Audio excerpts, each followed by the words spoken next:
আব্বা আসলাম যখন দুটো খেয়ে দুপুরে পরে তাই যাবান অনেক সম্বন্ধে জামাই।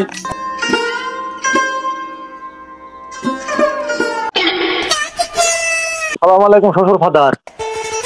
ওয়ালাইকুম আসসালাম।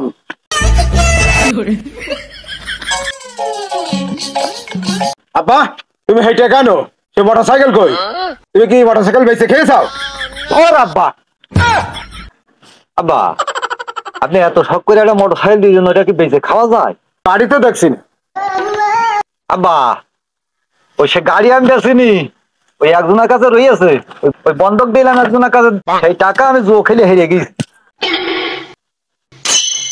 আব্বা ওই যে আমার সে মেয়ের কিডনি দুটো ভালো আছে তো, না ওটাও বিক্রি করে দিয়েছাও? ওর আব্বা আপনি যে কি বলেন, আমি অত খারাপ এখনো হইনি, আমি মানছি, আমি মেনে নিলাম আব্বা, কিডনি বেচার একটা প্ল্যান করিলাম, তাই বলি কেন বেঁচে খাবো না ওই জন্য।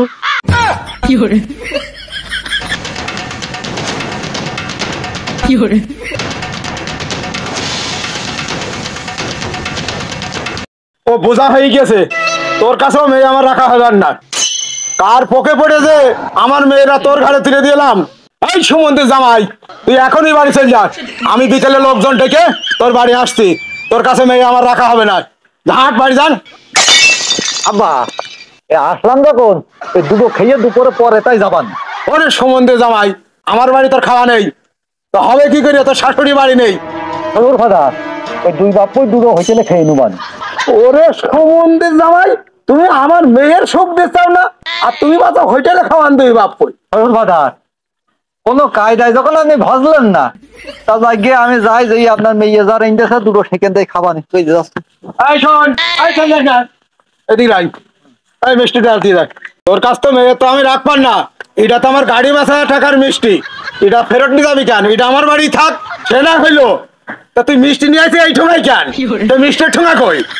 আব্বা ওই মিষ্টির ঠোঙা বাদ দিলি 20 টাকা কম নিয়ে এলো, তাই আমি বললাম যে মিষ্টির ঠোঙা লাগবে না, ইতি দাও। ওরে সুমন্দির জামাই, তোর তো না মেরে তো ভাত খাওয়া যায় না।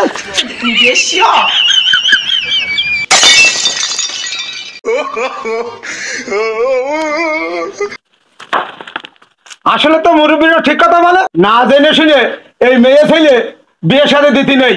এই খোঁজ খবর না নিয়ে এই জোয়াখরের সঙ্গে আমি মেয়েটা বিয়ে দিয়ে আমি যে কি ভুল কাজ করেছি। প্রিয় দর্শক মন্ডলী, আমার মতন কেউ ভুল কাজ করবেন না। মেয়ে বিয়ে দেওয়ার আগে আপনারা দেখে শুনে যাচাই বাছাই করে মেয়ে বিয়ে দেবেন, তাহলে আমার মতন কেউ আর ঠকবেন না।